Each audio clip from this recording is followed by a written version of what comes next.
Hello दोस्तों, दाव्यान की YouTube channel में आपका एक बार फिर से स्वागत है। आज से हम लोग भूगोल यानी ज्योग्राफी का एक सीरीज शुरू कर रहे हैं। वो इसलिए किया जा रहा है कि अभी आने वाले समय में आपके कई एग्ज़ाम हैं और उस एग्ज़ाम को देखते हुए हम history, geography, polity, economics and science कोशिश ये है कि ये सारे सब्जेक्ट का जो इम्पोर्टेंट टॉपिक है उसको कवर कर दें अपने यूट्यूब चैनल के माध्यम से, ठीक है, जहाँ पे आपका लगभग सिलेबस कंप्लीट हो जाए। और इसी को देखते हुए आज से हम शुरू कर रहे हैं भूगोल। और भूगोल में जो सबसे पहले पढ़ेंगे वो है भारत का भूगोल, क्योंकि यहीं से क्वेश्चन सबसे ज़्यादा आपको एग्जाम में आपको देखने को मिलता है। तो हम लोग भूगोल देखते हैं। ये जो भूगोल है जिसको बोलते हैं ज्योग्राफी,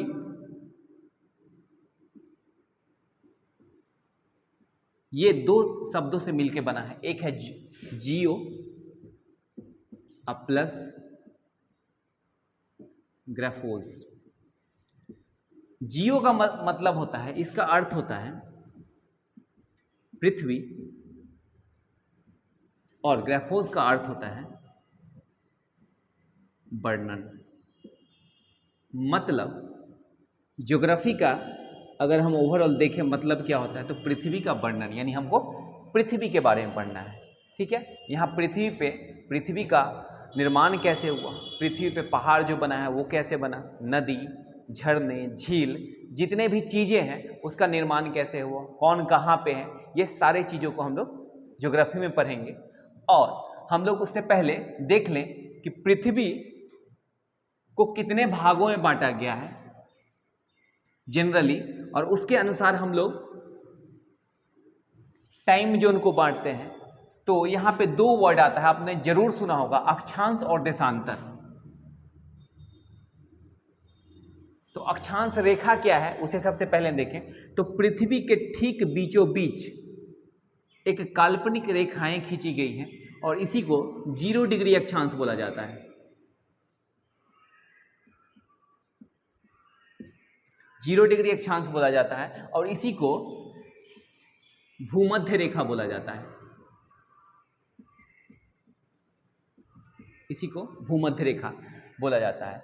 अगर बीच से काट दिया जाए तो क्या है, दो भाग में बटा, तो ऊपरी भाग को हम लोग बोलते हैं उत्तरी गोलार्ध, और जो नीचे का वाला हिस्सा है उसको बोलते हैं दक्षिणी गोलार्ध।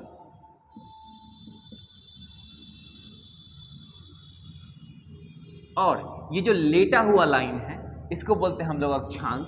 और उसी तरह अगर एक और लाइन देखें, ठीक है, और ये जो वर्टिकल बीचों बीच अगर काट देगा पृथ्वी को, इसको बोलते हैं हम लोग 0 डिग्री देशांतर।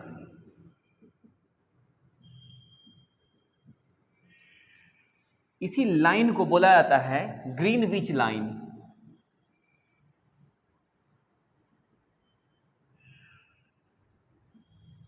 ग्रीनविच लाइन इसलिए बोला जाता है क्योंकि ये जो लाइन है 0 डिग्री देशांतर, ये लंदन के ग्रीनविच शहर से होकर गुजरता है, इसीलिए इसका नाम ग्रीनविच लाइन कहा गया है, ठीक है। उसके बाद अगर हम लोग देखें भारत की स्थिति, एक बात और कि ये जो हो जाएगा पूर्वी गोलार्ध, पूर्व का हिस्सा, फिर पश्चिम का हिस्सा पश्चिमी गोलार्ध हो जाएगा। बहुत बेसिक बात है, ठीक है। तो हम लोग अक्षांश और देशांतर समझ गए, ठीक है। आप लोग जब मैप देखिएगा, ग्लोब देखिएगा, तो उसमें काल्पनिक रेखा खींचा हुआ होता है, ठीक है, वही होता है अक्षांश और देशांतर। अगर भारत की अवस्थिति के बारे में देखें कि भारत कहाँ स्थित है,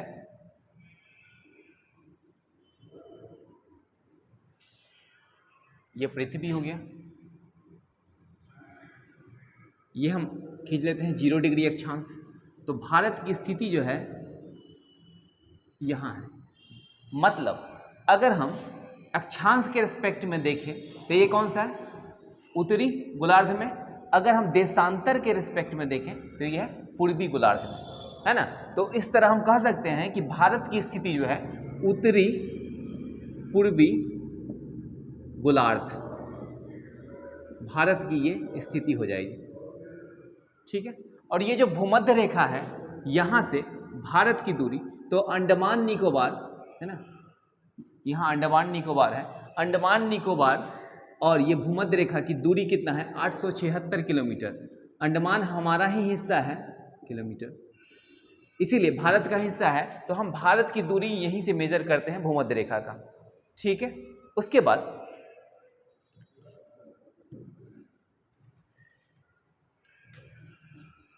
ये अगर भारत है, ठीक है, तो इसका जो पश्चिमी तट है, पश्चिमी तट है, ये है कौन, अरब सागर, और ये है बंगाल की खाड़ी, पूर्वी तट। और नीचे का जो हिस्सा है उसको बोलते हैं हम लोग हिंद महासागर।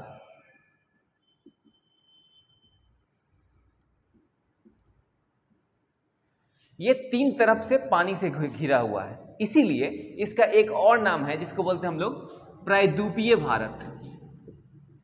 प्रायद्वीपीय भारत। प्रायद्वीप का मतलब ये होता है कि वो तीन साइड से वो पानी से घिरा होता है, और तीन साइड से पानी से घिरे होने के कारण ये जो इलाका है वो है प्रायद्वीपीय भारत। ठीक है, तो हम लोग समझ गए कि प्रायद्वीप किसको बोलते हैं, है ना। अक्षांश क्या है, हम लोग भूमध्य रेखा समझ गए, देशांतर रेखा समझ गए। ठीक है, हमारा जो दूरी है भारत का, ठीक है, वो कितना किलोमीटर है भूमध्य रेखा से, ये बहुत इंपॉर्टेंट है, कई बार एग्जाम में क्वेश्चन पूछा गया है। ठीक है, आगे हम लोग देखते हैं कि भारत किस महाद्वीप में पड़ता है। अर्थ को कई भागों में बांटा गया है, और इसके जो बड़े बड़े क्षेत्र है उसको महाद्वीप कहा जाता है, और भारत का जो स्थिति है वो एशिया महाद्वीप में पड़ता है। अगर हम एशिया महाद्वीप बना लें इन रफ,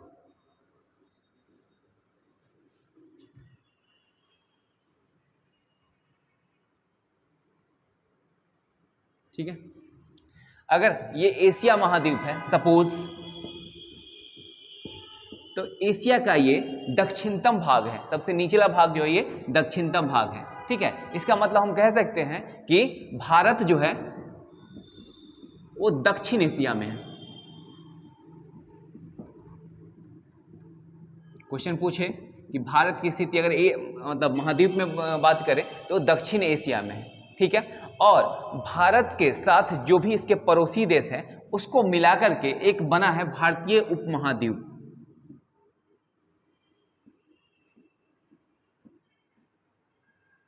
महाद्वीप। क्वेश्चन ये भी पूछा जाता है कि भारतीय उपमहाद्वीप का कौन सा देश हिस्सा नहीं है या कौन सा देश हिस्सा है, तो भारतीय उपमहाद्वीप में 5 देश आते हैं, और 5 कौन कौन है। सबसे पहले भारत तो खुद हो गया, फिर उसके बाद है पाकिस्तान, फिर उसके बाद है नेपाल, फिर उसके बाद है भूटान, फिर उसके बाद है बांग्लादेश।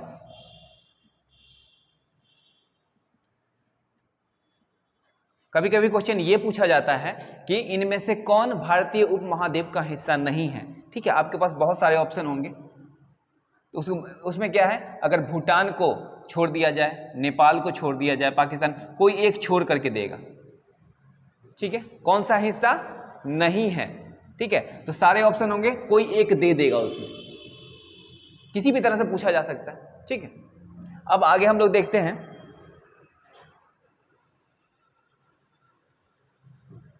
भारत का नामकरण। भारत का नाम, भारत कैसे पड़ा, कौन कौन सा भारत का नाम है।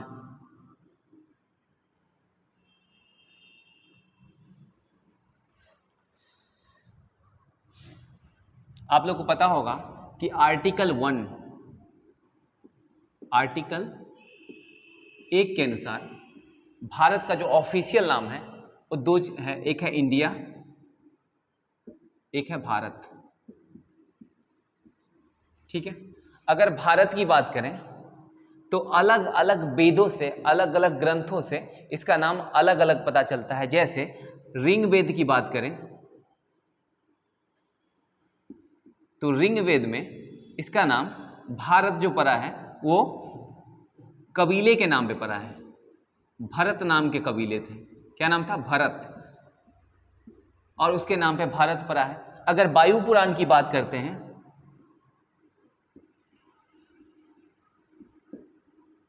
तो राजा दुष्यंत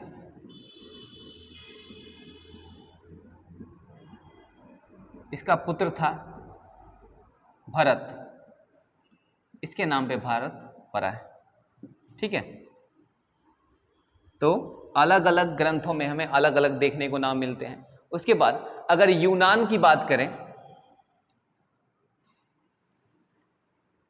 यूनानियों ने इसे इंडिया कहा, और इंडिया इसीलिए कहा कि यूनान अगर यहां है, भारत यहां है,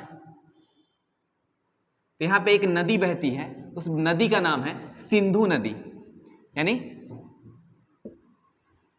इंडस, है ना, इंग्लिश में बोलते हैं। और ये इंडस के नाम पे इसका नाम इंडिया पड़ा। साथ ही साथ ये सिविलाइजेशन जो था यहाँ इस इलाके में, ठीक है, उसको बोलते थे इंडस वैली सिविलाइजेशन, और इंडस नाम से ही इंडिया नाम इसका पड़ा। ठीक है, तो ये भारत के नाम है। अगर हम आर्यावर्त की बात करें, भारत का और नाम है जिसको बोलते हैं आर्यावर्त। आर्यावर्त से यह स्पष्ट होता है कि यह आर्यों की जगह थी, यानी आर्य यहां आकर के बसे थे, आर्यों का स्थल।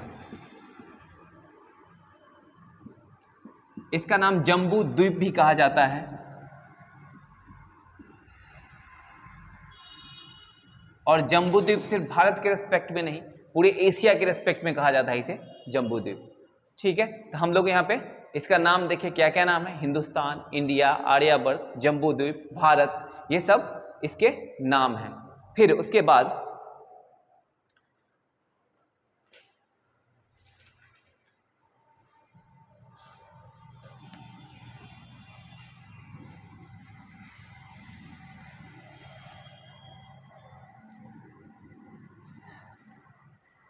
ये क्वेश्चन भी एग्जाम में पूछा जाता है कि भारत का टोटल क्षेत्रफल कितना है, तो ये है 32,87,263 वर्ग किलोमीटर स्क्वायर। अगर क्षेत्रफल की बात करें तो क्षेत्रफल की दृष्टि से पूरे विश्व में भारत का 7वां रैंक है। क्षेत्रफल की दृष्टि से भारत का स्थिति कितना है, 7वां है। इस हिसाब से सबसे फर्स्ट पे कौन आता है, तो सबसे पहला जो है क्षेत्रफल की दृष्टि से वो है रूस। फिर उसके बाद आता है कनाडा। ये भी क्वेश्चन पूछा जाता है और इसको अरेंज किया हुआ रहता है इसका, है ना, उसमें कुछ जैसे 4 ऑप्शंस होंगे, उसमें दिया जाएगा कि कौन किससे बड़ा है। जैसे रूस दिया है ग्रेटर देन कनाडा, बीच में कोई और डाल देगा, तो इस हिसाब से भी क्वेश्चन पूछा जाता है। तो आपको पूरा याद होना चाहिए सातों के साथ। रूस है, फिर कनाडा है, फिर यूएसए है, फिर चाइना है, फिर ब्राजील है, फिर ऑस्ट्रेलिया है, शॉर्ट में लिख दे यूएस, ऑस्ट्रेलिया, फिर इंडिया है। मतलब भारत का स्थान कितना है, 7वां है। पहला है रूस, कनाडा, दूसरा USA, China, Brazil, Australia and India. लेकिन अगर हम पॉपुलेशन की बात करें तो पॉपुलेशन में जो फर्स्ट रैंक है वो है चाइना का। पॉपुलेशन में जो फर्स्ट आता है जनसंख्या में, वो है पहला चाइना, और दूसरा क्या है, भारत। अब एक और चीज देखते हैं कि भारत का जो जनसंख्या है वो सेकेंड रैंक है जनसंख्या की दृष्टि से, लेकिन ये 7वां रैंक है कि किस चीज की दृष्टि से, क्षेत्रफल की दृष्टि से। इस हिसाब से यहां पे जो टोटल स्थल है, कुल स्थल पूरे वर्ल्ड का,